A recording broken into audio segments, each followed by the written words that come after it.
সহিহ আত-তারগীব 1566 নম্বর হাদিসের মধ্যে এসেছে আল্লাহর নবী একদিন বসা অবস্থায় ছিলেন, এমন সময় একজন সাহাবী আসলেন। আল্লাহর নবীকে বললেন, ইয়া রাসূলুল্লাহ, আমাকে একটা ভালো আমল শিখিয়ে দেন। আল্লাহর নবী ওই সাহাবীকে বললেন, তুমি পড়বে সুবহানাল্লাহ, আলহামদুলিল্লাহ, লা ইলাহা ইল্লাল্লাহ, আল্লাহু আকবার। সাহাবীকে যখন এই কথাগুলো বলতেছিলেন, সাহাবী বলতেছেন হাতের আঙ্গুলে। আল্লাহ রাসূল এই দৃশ্যটা দেখে তিনি মুস্কি হেসে দিলেন। সাহাবী গুণে আমলগুলো নিয়ে চলে যাইতেছিলেন। আবার রাসূলের কাছে আসলেন, এসে বলতেছেন, ইয়া রাসূলুল্লাহ, আপনি যে চারটা শব্দ আমাকে বলেছেন, সুবহানাল্লাহ, আলহামদুলিল্লাহ, লা ইলাহা ইল্লাল্লাহ, আল্লাহু আকবার, এই চারটা তো শুধুমাত্র আল্লাহর নাম, আল্লাহর জন্য। আমাকে তো কোনো আমল দিলেন না। বুঝলেন?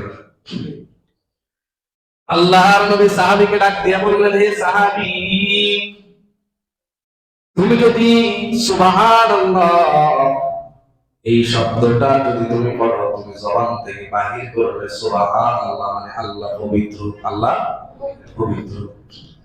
আল্লাহ তাআলার সাথে সাথে তোমার ওই যে তুমি পবিত্র বললে, আল্লাহ তাআলা তখন সাথে সাথে জবাব দিয়ে বলেন, সাদাকাতা ইয়া আব্দি, বান্দা তুমি সত্য কথা বলেছো। বলে সুবহানাল্লাহ। যখন বান্দা বলে লা ইলাহা ইল্লাল্লাহ, আল্লাহ ছাড়া কোনো মাবুদ নাই, ইলাহ নাই, তখন আল্লাহ বলেন, সাদাকাতা ইয়া আব্দি, বান্দা তুই সত্য বলেছো। যখন বান্দা তুমি বলো আল্লাহু আকবার, তখন আল্লাহ বলে, সাদাকাতা ইয়া আব্দি, বান্দা তুই সত্য বলেছো। আবার যখন বান্দা বলে আলহামদুলিল্লাহ, সমস্ত প্রশংসা আল্লাহ তোমার, তখন আল্লাহ বলে, সাদাকাতা ইয়া আব্দি, বান্দা তুই সত্য বলেছো। আরেকটু আস্তে বলো সুবহানাল্লাহ। আমরা যখন নামাজের পরে সুবহানাল্লাহ, আলহামদুলিল্লাহ, লা ইলাহা ইল্লাল্লাহ তাসবিহগুলো পড়ি কিনা, তখন এটা ধারণা করবেন, আমি যখন এই বাক্যগুলা পড়তেছি, তখন আমার এই কথাগুলা রিপিট আরেকটা জবাব দেন তিনি কে? আমরা অনেকে পড়ে সুবহানাল্লাহ সুবহানাল্লাহ পড়ি না, ধীর ভাবে পড়তে হবে, মনে মনে ধারণা করতে হবে। আপনি যখন এই সুবহানাল্লাহ বলেন, সাথে সাথে আপনার কথা জবাব দেন তিনি কে? ধীর ভাবে পড়তে হবে। শুধু তাই না, নবী আমার ওই সাহাবীকে বলেন, হে সাহাবী, তুমি বলেছিলে এটা তো আল্লাহ তাআলার জন্য, আমার জন্য কিছুই দিলেন না।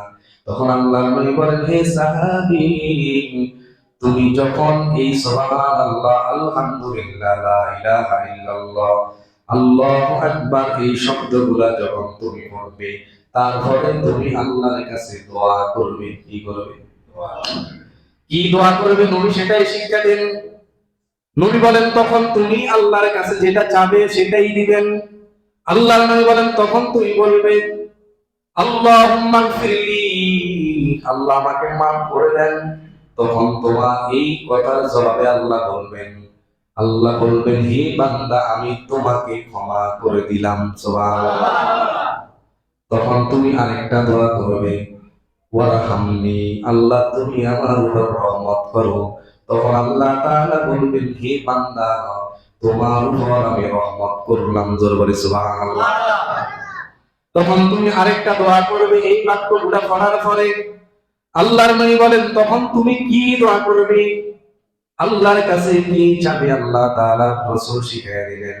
আল্লাহ রাসূল বলেন, তখন তুমি বলবে, ওয়ারযুকনি, আল্লাহ তুমি আমাকে রিজিক দাও।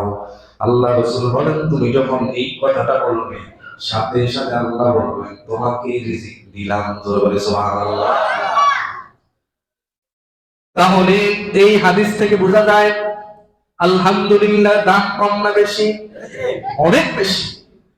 শুধু তাই না, আল্লাহর নবী বিশ্বনবী বলেন, আলহামদুলিল্লাহর দাম কত বেশি। কোন বান্দা যদি ফজর এবং আপনার মাগরিব, এই যে আপনার আসরের নামাজগুলোর পরে যদি 33 বার সুবহানাল্লাহ বলে, আর আলহামদুলিল্লাহ 33 বার পড়ে, আল্লাহু আকবার 36 বার পড়ে, এই বাক্যগুলো যদি 100 বার পড়ে, তার আমলনামা থেকে আল্লাহ তাআলা এত গুনাহ আল্লাহ তাআলা ক্ষমা করবেন। রাসূল বলেন সমুদ্রের ফেনা পরিমাণ গুনাহ থাকলেও আল্লাহ ক্ষমা করে দিবেন। জোরে বলে সুবহানাল্লাহ। শুধু তাই না, আলহামদুলিল্লাহর কত দাম। কোন আল্লাহর বান্দা যদি আলহামদুলিল্লাহ বলে, আল্লাহ তাআলা ওই বান্দার উপরে খুশি হইয়া যান। জোরে বলে সুবহানাল্লাহ।